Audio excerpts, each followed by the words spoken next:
Right, you ready? I'm ready. Yeah, you've been ready for about an hour, haven't you? Sorry. Right, deep breaths. Right, have a little. Of course.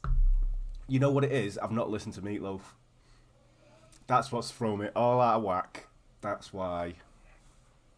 It's probably for the best. Yeah.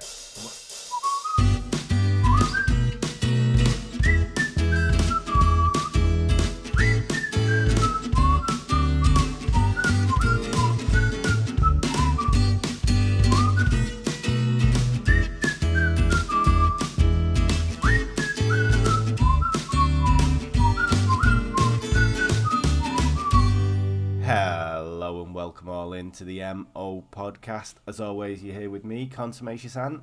And me, Atreya. And today, we are going to be talking about some kind of, well, I say out there conspiracies. They're all kind of out there. But these are the ones that are a little bit... Some of them are perfectly rational, I'll have you know. Yeah? Uh-huh. Yeah, Titanic. It didn't sink. We've been through this. It didn't sink. No, it didn't, no. Queen Mary sank, or whatever it was. It was the Olympic. Get it right. Yeah. If you're gonna be a sarcastic prick, at least get it right. Yeah, with that woman on board who'd been on board every ship that's ever sank ever. I mean, she was just really, really lucky. Or unlucky, depending Or a Jonah. on the way you look at it. But yeah, so I've pulled these off Reddit, so that's where we are with them. And Lord. yeah, the things, the suffering I go through for this. And I just need to put a proviso on here. I just want to say that I wrote this 2-3 weeks ago, so somebody who was threatened to shout at me can't shout at me because of some of the things I say. Wow. Yeah. But the first one is, the first conspiracy we're going to talk about is that pigeons are robots made by the government to spy on us. Now, no research needed on this one. I'll be quite honest with you, it's... What? Why? Why do people think this? So, the reasoning behind it is that people have never seen a baby pigeon. That is a baby pigeon, by the way. It does kind of look like robot pigeon, to be fair. Yeah. So, because pigeons stay in the nest until they are nigh on adult age, you don't really see them out and about. But, oh shit, oh fucking hell, I've not put the other one in. Oh, that's a pigeon. Oh, well, that's getting good. But, this is from the Baby Peckers website. Yeah, that's an unfortunate name for a bird watching website, I have to be honest. They probably should have thought that a little bit harder. This is penisland.com all over again, isn't it? Yeah, they've not thought this one through. But what they say is you never see a baby pigeon because pigeons remain in the nest for a long time, long enough for to no longer look like youngsters. The birds are almost the size of their parents when they fledge. After 40 days, they simply don't look like babies anymore, and that's about the time that they start to leave the nest. Right. So, the theory is that I think it becomes out of the birds aren't real movement. What? Birds aren't real? So, there was a movement, I can't remember the year that it was set up, but there's a movement called Birds Aren't Real, and because birds were dying off at an alarming rate in the 50s and 60s, the government tried to convince us that they weren't and started manufacturing these spies, like these drone-like animals that could spy on us. There was a theory that the best way to spy on people is by using an airborne kind of thing, like satellites and stuff like that. Yeah. So the government decided that what's more airborne than a bird? Yeah, but not a pigeon. Yeah. They're too fat to even fly. Yeah. You don't very often see a flying pigeon. No, they just waddle around, don't they? Yeah. And I mean, the website of birdsaren'treal.com is absolutely fascinating. It's a great read. And Peter Nickendo, who did the website and was behind this movement, it kind of started off as a proper, like, fringe conspiracy theory. And there were people, he'd go around and get people picketing places because birds aren't real, the government are spying on us. But in 2017, he actually did admit that it was a parody, satire on how misinformation can be put out there so easily. And yeah, right. He just people totally run with realised how ridiculous he sounded after a while. But I was joking this whole time. Yeah, that could be the thing. But yeah, that's no pigeons are real. They're not. I mean, I'm like the queen of the tinfoil hats. And that one is, yeah, I'm not. I just don't think that pigeons are a very good spying source, really, because they just can't really be asked to do anything except eat chips all day. Exactly. They don't even. Have you seen the nests that they build? They're just shit all round. They just have like 3 twigs and an egg, and that's about it. They're the laziest birds ever. And even when they're walking around, it's not like they're even taking an interest in what's going on around them. They're literally just head to the ground eating chips. Yeah. They're not. They would be literally, if a camera was in a pigeon, that is an awful lot of pavement filming going on. Yeah. But the thing is as well with pigeons, they do actually have shutter vision. This is why they never get run over.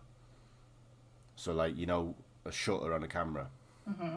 Like when you take multiple pictures, that's kind of the vision they have. So they see things not in slow motion, but they're able to like get out of a car in the very quickest way possible. Like even when you think, oh, it's gonna get run over, oh no. This is why you can't punch a pigeon, because it can dodge right at the last minute. You've tried? Hasn't everyone? No. Oh, okay. I used to sit and watch the students outside my college put in, what do you call it, Mentos in a bottle of Coke. Oh, God, yeah. And then feeding it to a pigeon because somebody told us all that they would explode. But I didn't see any exploding pigeons, just FYI. That's hilarious. That is quite... It's not animal cruelty, it's horrible. So, I mean, I'm guessing if it worked, I would have seen some exploding pigeons because there was little shits at my college. So, just FYI, any kids that are watching, it doesn't work, so don't try it. And the RSPCA and Peter will be on your ass like that. Yes, they will. But we disown all animal cruelty. We do. And even if they're not an animal and they're a robot, then the government will be on your ass because you're destroying potentially millions of pounds worth of tech. Exactly. That's the thing as well. How many pigeons are there in Trafalgar Square? How much money would that cost? Unless they just put like say 2 robot pigeons in like a whole flock of pigeons so that they blend in. Could be. But then we all carry a phone around with us nowadays, so there's a lot easier ways to spy on us. That's very true. And the chips that they've got in the vaccine as well. Yeah. Yeah. That is one of the most harrowing things. If you go on our conspiracies, it's like a million COVID-19 conspiracies and then one mad one like this. I'm not being funny, but if you've had your vaccines, you've seen the size of the needle that they put in your arm. It's absolutely titch. What chip is fitting in that? There is not. If you were going to be even like a microchip is like a grain of rice kind of size. Yeah. There's no way that I don't. And even if they did, I'm okay with that, you know. So when I get kidnapped by the Russians, people know where to send the coroner to collect my corpse. Exactly. Because when Sons of Sam come after you. Yes. There we go. I'm We know where like it is. all about that. Like if somebody said to me, "Be microchipped," and then like like Bill Gates when he walks into different rooms in his house, like the music changes and stuff depending on which family members walked in. Like it must be really annoying if two people walk into the same room at the same time, and like Patsy Cline and Kid Rock both playing at the same time. It's a bit irritating, but I'm all over that. Yeah. No? Would be. It makes your life easier. Yeah, I walk in through the front door and the microchip in my hand goes, "Hey, she's home," and my auto dispenser wine machine Kicks in straight away. It kicks in straight away, exactly. Starts playing a bit of Fallout Radio. I'm all on board for this. Yeah, I mean, yeah, I don't see a downside to it. Chip me up. Yeah, here we go. And then you could just like, you don't need a wallet. You can just pay with your hand, like. Exactly. Beep. Google Pay. Done. Boop. Yeah, done. All over. So yeah, that's not real, obviously, and the next one isn't real either. But the next one is that apparently people have been brainwashed into having children to provide labour for the ruling elite. Now. Oh, this one's totally believable. What are you talking about? Yeah. Except majority of the population don't want to work. It's kind of backfired on them, really, hasn't it? Yeah, really, yeah. So I do understand this. I kind of can see this, but I just think this is people are upset that Zuckerberg and Bezos has got more money than they have, and they forget that using they've earned it. Yeah, on using a condom or birth control is something that's not for them; it's for other people. I mean, if you look at it, the top 3 companies by revenue is Walmart, which has a revenue of $524 billion, the State Grid, which is a Chinese power company, they have a revenue of $384 billion, and Amazon, which has a revenue of $281 billion. So when you look at them more numbers, than Amazon. Yeah. So when you look at them numbers, you kind of think, yeah, okay, they're going to need more people restocking them shelves and more delivery drivers, sending out all the tat that people buy when they pissed and wake up and they've ordered a pink ukulele at More industrial strength oven cleaner. Yeah, and it's like, well, okay, fine. But it's the companies, them top 3 companies employ over 5 million people. So not all of them are going to be working in the top offices. Some people are just born to be a scaffolder. Do you know what I mean? It's just... That wasn't aimed at anyone in particular. No, not at all. It's just the way it is. It's like my friend, she's got 3 kids, and she's like, oh yeah, well, my daughter's going to do really well. The middle child, the son, he's going to do really well because he's really brainy. But the youngest, he's just a bit... He's going to be... he's going to be stocking shelves until he's retirement age kind of thing. Some people are. That is just... Do you know what it is? It's a very... I think, because I've done it in the past, and I think it's a very stress-free job. Some days when I'm in my job now, I'm like, oh, if only I was facing up again. Stacking them shelves, date rotation, and then comes 4 o'clock and I just go home. Yeah. No, that's exactly how I am with my job now. I'm just like, I just need to wait until 4 o'clock and then boom, done. Just push your trolley around, look busy. No one questions me. Just get away with murder. Yeah. But this people being rich isn't really a new thing. William the Bastard, who was eventually William the Conqueror, he was supposed to have a net worth of 200 billion. What? Yeah.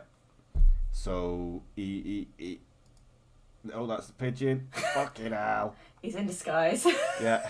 So there he is, good old William. He was supposed to have a net worth of 200 billion. And Mansa Musa, who was claimed to be the richest man to ever live, he was supposed to have a value of $400 billion. And as he was on his way to Mecca doing the Hajj, he passed through Egypt and almost bankrupted Egypt. The whole Because, country. yeah, literally, he just gave out gold. And Wow. because he gave out gold, it devalued so much of the economy. But then on his way back, he bought all of it back. So he was just like a one man. That was good of him. Yeah. So obviously, with the Middle Ages, their wealth is kind of easily explained because they had all the antiques, didn't they? Really, I mean, do you know what I mean? Back then, though, they weren't the antiques, were they?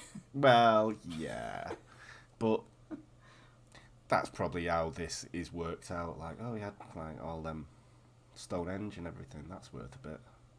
I don't know how it was. Yeah, worked the out, hand but- of St. Cuthbert and shit like that. Yeah. I mean, even back in Roman times, Caesar Augustus, who was the second Caesar after Julius, was apparently, so I'll take this with a pinch of salt, but he's worth $4.6 trillion in today's money. How? Just inheriting an entire empire off his dad? Yeah, and he owned Egypt. So Ah. the Romans actually owned Egypt at that point in time. So they Fair owned all the pyramids, all the mummies that you see in the museums now. That was him, and all the trade routes that were down there. Nice. But I think this theory, it kind of comes out of the fact that birth rates spiked before and during the Industrial Revolution. So England's population tripled in the 19th century.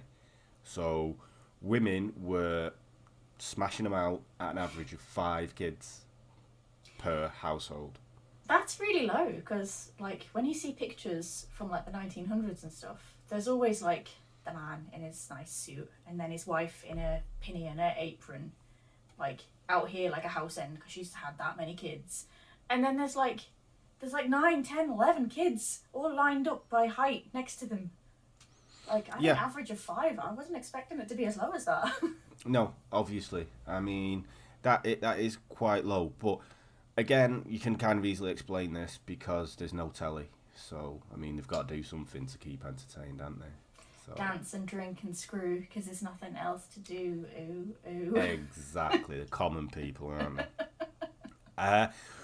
So, this as well, this population spike can be easily explained by A, religion, and B, medical advances.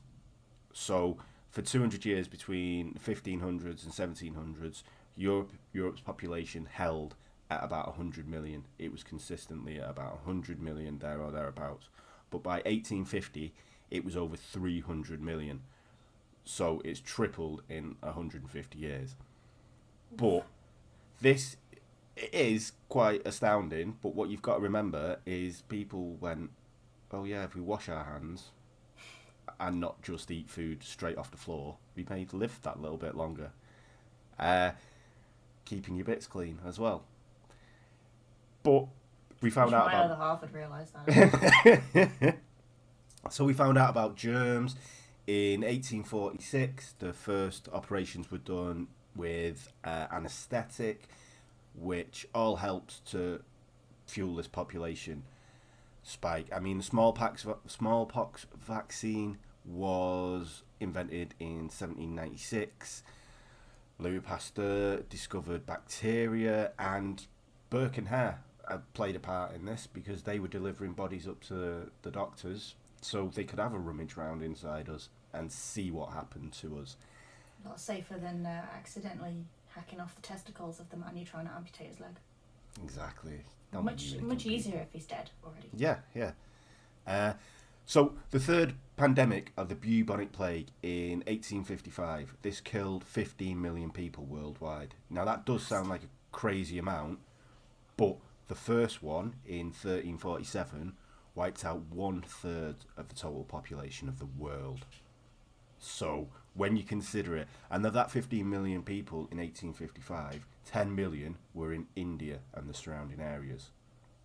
So they weren't as advanced medically as the first world was, so that's why it spread. So if you take out them, bubonic plague only killed 5 million people, kind of thing. So that's how far the advancements have come. But what I cannot state so emphatically is that a human being only has a lifespan of 38 years. So I'm living on borrowed time. I was just about to say the exact same thing. Well, hell, I'm living on borrowed time right now. Yeah. So without medicine, without this, that, and the other, with all the advancements we have, human beings should naturally live a shorter time scale than a crocodile or a shark.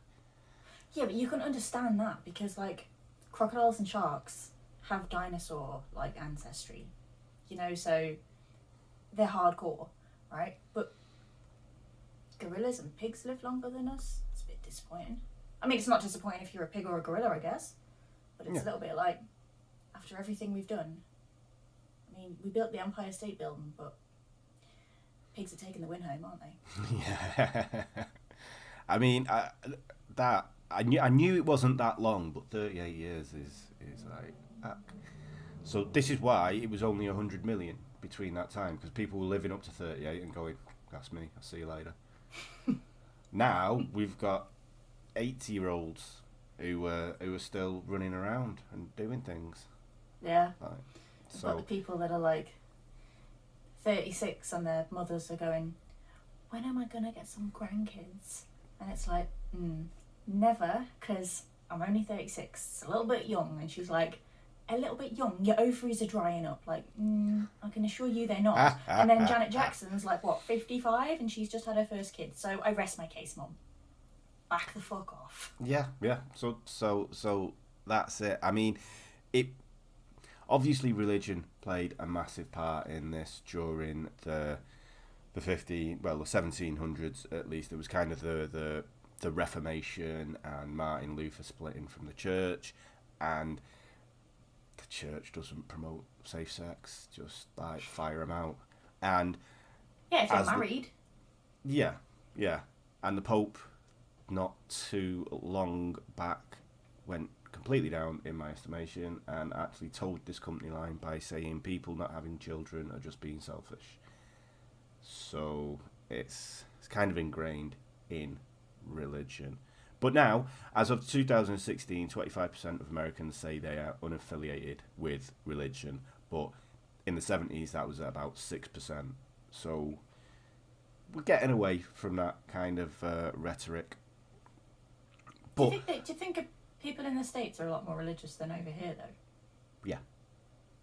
Yeah. I think so. I just think it's ingrained into them. Whereas here, I mean, I don't know, like, you're given more of a choice when you get to a certain... Well, I certainly was. I was given more of a choice. I think it's a generation thing over here, isn't it? It's like the older generation are religious, but, like, our generation, we're just like, do we get anything for going to church? Only possibly the salvation of your soul. Yeah, unless there's £100 Amazon voucher in it. Yeah. Thanks. I'm not. I'm not going to do that. There's no saving my soul, trust me. Yeah, too late for that. That Isn't it, ship really? has sailed. So yeah, no. This is the thing. I think it's more. I don't think it's a personal choice at the end of the day. I mean, obviously, personal choice is people not wanting to use contraception. I mean, sex is pretty good from what I remember, and. I definitely cannot remember. people seem to like it, so I think that's the only reason that there's been this kind of spike. Or I don't know. I think people are doing it a lot less now. Like, I read a news story about like people in Japan that are like into their 30s and they're still virgins, and they're just like, we're just not really that bothered about having sex. I mean, they've got hentai though, haven't they? So. So they don't need to. Well, I mean they can't. We can have it as well. Well, I mean, yeah, it's but online. They can't find a perfect octopus woman creature to have relations with, so there's no point in having relations. I would assume that's how that works. Hopefully, I've not offended the whole country of Japan there, but probably I have. That was a really graphic image that you just put in my head there. Thanks, I appreciate that. You're welcome. So yeah, I think this is pretty much debunked. I think just people live longer and people have sex. Yeah, I mean, back it's in the definitely day, because people are living longer. yeah. Back in the day, it was evened out because people were just eating off the floor and throwing the shit out the window, weren't they? And nowadays, Well, babies didn't live really till they were past 1, unless they were really lucky. So, kids exactly didn't live that long. So, if you had like 11 kids or something, probably is only, 5 would actually survive past infancy. So. Yeah, and even then there was like working in the mills, working in the fields, and they'd be working from 13. So by the time they were 38, they were naturally dead anyway because they'd been working for so long. Yes. That would explain why I'm so tired all the time. Turn 15 and I come back from school and my mum was like, got you a job in the supermarket down the road, you can be a packer at the bottom of the tills. It's honestly one of the worst jobs ever because people are so finicky about their packing. And at 15, I didn't know you've got to put all the freezer stuff together and you've got to put the bread on top of the milk. I didn't know this, I was 15. I got yelled at by so many middle-aged women. It's unreal. It was the worst job of my life. I'm lucky I've never had to actually work in a supermarket or anything like that, but it must be harrowing. Great. It is, yeah. And especially since you get, like, I had, I was the youngest person that worked there, and there was people that were like, 27 or something, like these guys that were built like rugby players and stuff. Guess who they left the 2-litre Coke to stack the shelves for? Yeah. I couldn't move my arms after every shift. The teachers, when I went to school the next day, were like, why are you not writing? Because your arm doesn't work. It's all floppy. I had the same issue when I was 15, but for different reasons. Different reasons, yeah. I knew that was coming. You scruffy twat. So, on to the third and final one, and this one does have a trigger warning. We're going to be talking about a paedophile and suicide. Oof. Or are we? So, did the Queen kill Epstein? Oh! Yeah. So, first and foremost, Jeffrey Epstein never killed himself. He was murdered.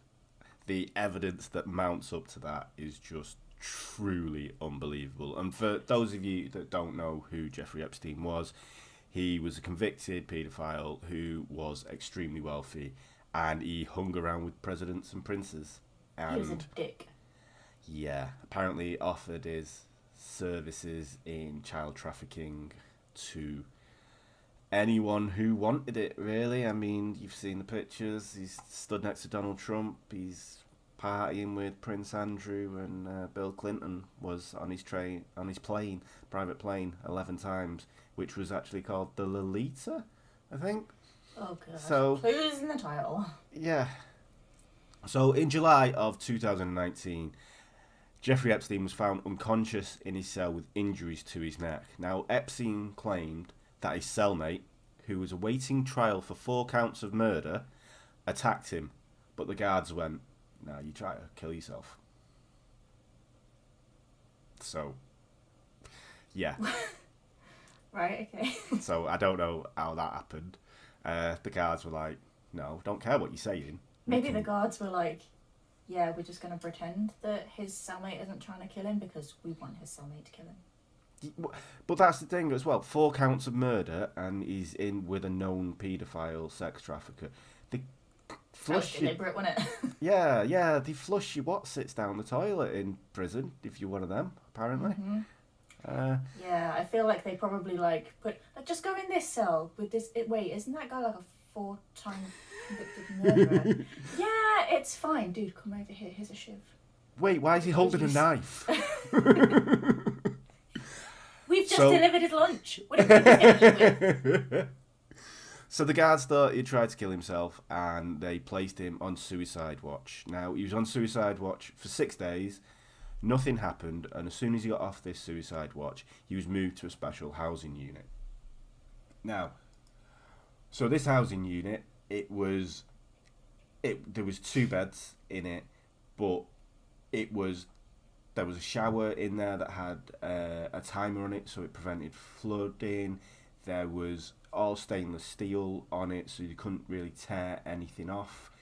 It was you couldn't really do anything in there without someone noticing, kind of thing. That's a horrible form of punishment. A black and white TV with limited programs. Yeah. Oof.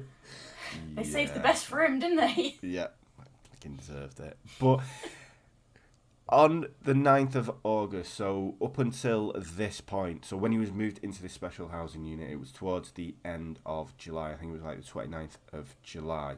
So on the 9th of August, Epstein's cellmate was transferred out of his cell and he wasn't replaced by anyone. So on this day, Epstein was alone in his cell. The guards were also supposed to check in on him every 30 minutes, but they were supposed to check in on every cell every 30 minutes, but they didn't even walk into the block that Epstein was housed in. Never mind check on his cell. They actually fell asleep at their desk and then falsified records afterwards. They were punished for it, but they got like community service, 100 hours of community service. I mean, it was Jeffrey Epstein, so... Yeah. They were probably like, if he dies, he dies. And that he did at 6 a.m. on the 10th of August, the very next day. He was found in his cell, dead. Now, the official verdict was suicide by hanging. He hung himself from the lower bunk using the bedsheet.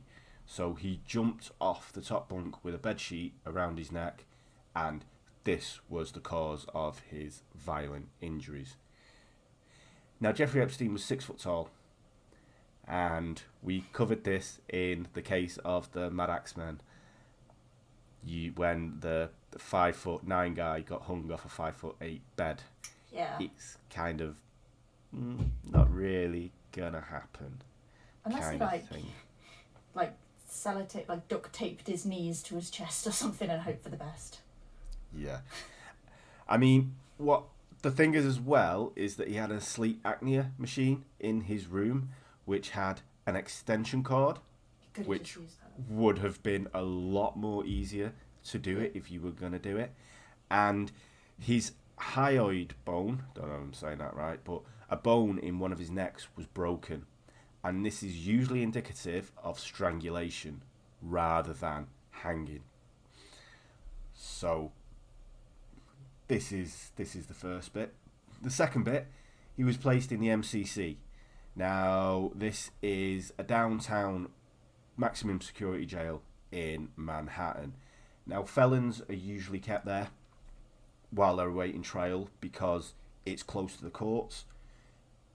Breakouts are very, very rare because obviously downtown Manhattan is very busy. So if you didn't want someone to testify at a trial, it would be easier to have them commit suicide than go to trial, kind of thing. But the MCC hadn't had a suicide in 14 years before this point, and considering that associates of Osama bin Laden were kept there, El Chapo, the head of the Sinaloa cartel from Mexico, was kept there, a lot of mafia people who had turned state's evidence were kept there. So these people would be ripe for getting rid of, kind of thing. But none of these people ever got rid of, kind of thing. Epstein signed a will 2 days before his death, which was a little bit convenient. Coincidental, yes. And the removal of Epstein's body from the cell was a violation of protocol, as the Bureau of Prison mandates that a suicide be treated same level as a crime scene. But they just kind of went in there and went, oh, he's dead, fuck him off. Let's put him in the bin. Didn't do anything with it. And then, consequently, prison personnel also failed to take pictures of Epstein's body as it was found. And, piling on more, it's obviously security cameras. Well, they all had a malfunction on that evening. Isn't that a damned shame? Yeah, never before or after, just on that evening that they all stopped working for some bizarre reason. What are the chances? Yeah. So, I mean, I'm not saying the Queen herself kind of snuck in, paid a few guards off, and then did the job herself. But, I mean, Prince Philip, he was the youngest lieutenant in the Royal Navy. Maybe he went and did it for Andrew. Who knows, eh? I mean, I don't necessarily think that the Queen had a hit put out on Jeffrey Epstein, but I think somebody did. I just don't necessarily think that it was anybody in the royal family. Yeah. I just think a lot. I mean, it could have been so many people. He was Exactly. so very much hated. This is the thing with, if you look at the list of his clientele, his list of the clients that he had, there's all these people were powerful people. They had access to ex-presidents, these princes, these people who have money and are in positions of power. Obviously, because of he was a rich man, so he walked around in these circles, and he was doing nasty stuff to young girls, and He must have known when he went to jail, though, that he was going to wind up dead. He must have known. Yeah, he knew too much about his clientele. Yeah, I think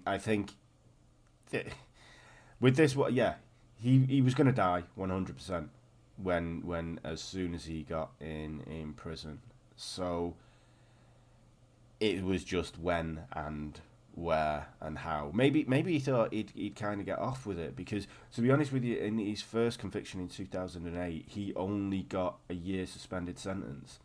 He didn't even do any jail time. He was convicted of sex trafficking. He was convicted of soliciting a minor, and he is a pedo, full on.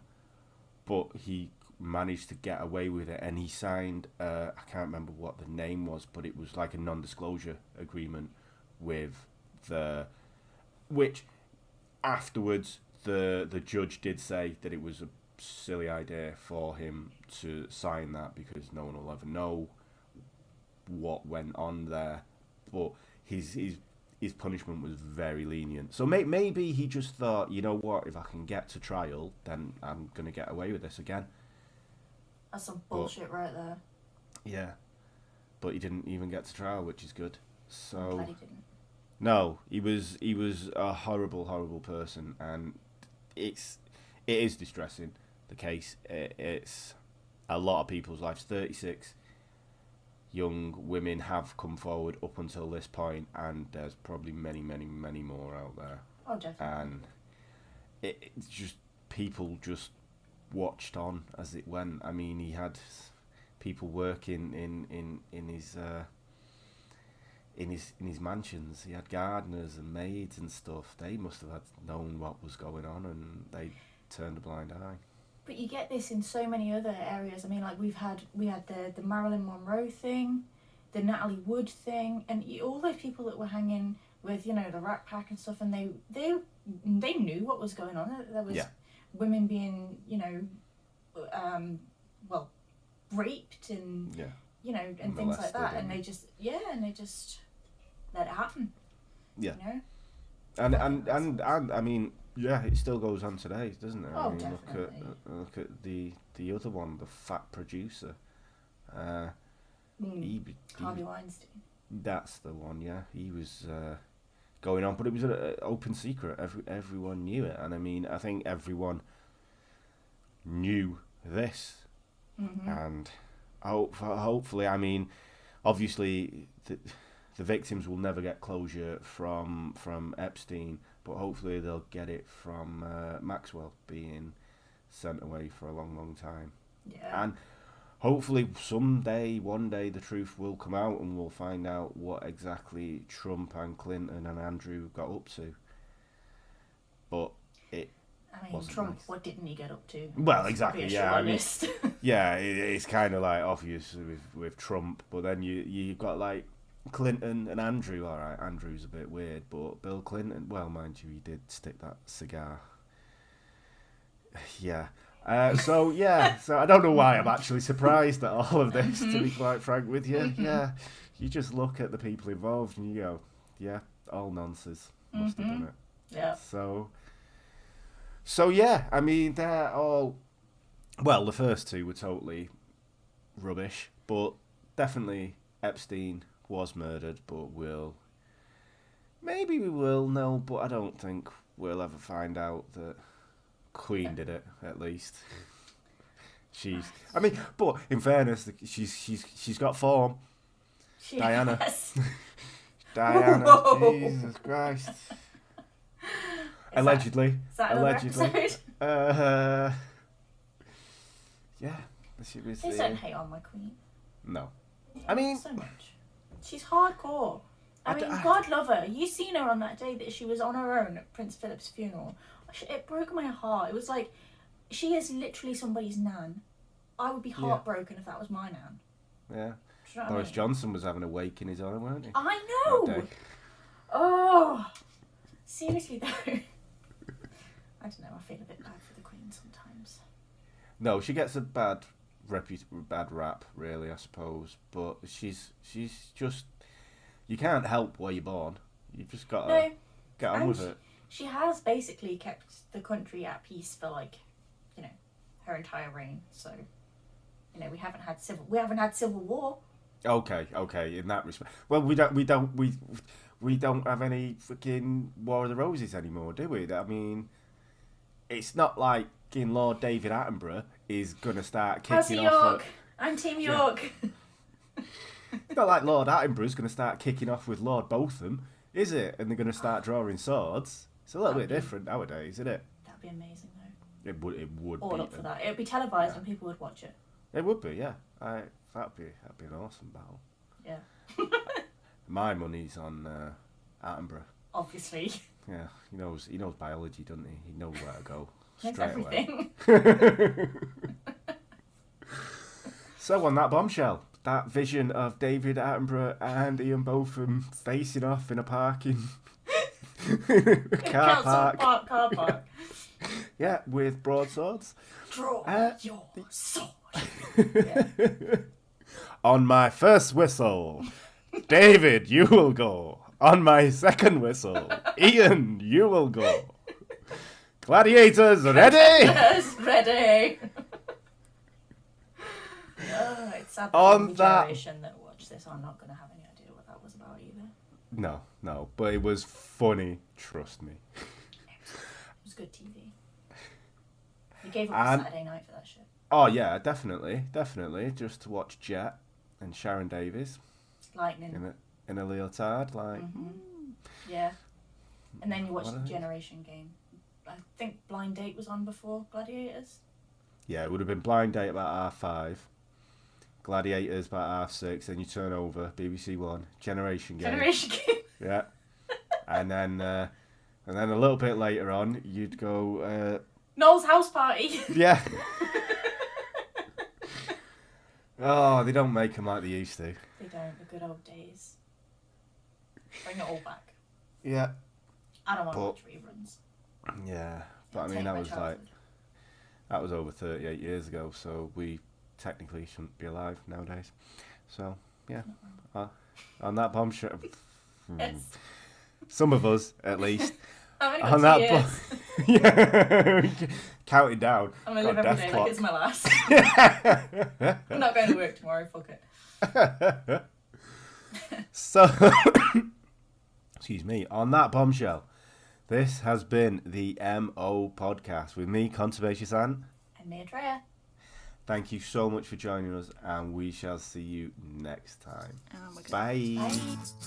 The MO podcast. The MO podcast. The MO podcast. The MO podcast.